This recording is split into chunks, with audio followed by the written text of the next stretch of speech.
এটা হল ଷ୍ଟର୍ଲିଂ ପୁରୀ ଦେଖାଯାଉଛି କଟେଜ ଯେଉଁ ଅଛି ଷ୍ଟର୍ଲିଂ ପୁରୀ ବିଚ୍ ମୁହାଣ। ଏଇଟା ନ୍ୟୁ ଏୟାରପୋର୍ଟକୁ କନେକ୍ଟ କରିବ ପୁରୀ ଟାଉନ୍ ବ୍ରିଜଟା ଯେଉଁ କାମ ଚାଲିଛି।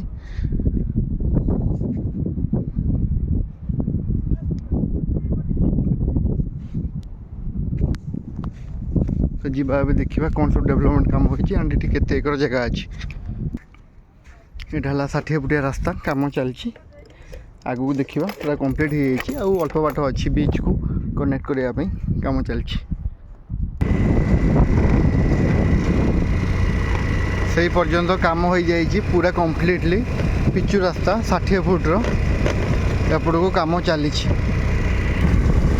पूरा पिचु रोड 60 फुट्र।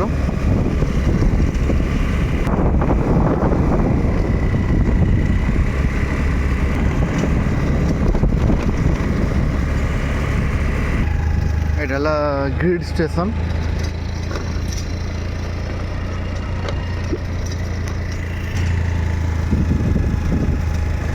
ये ग्रिड स्टेशन एटा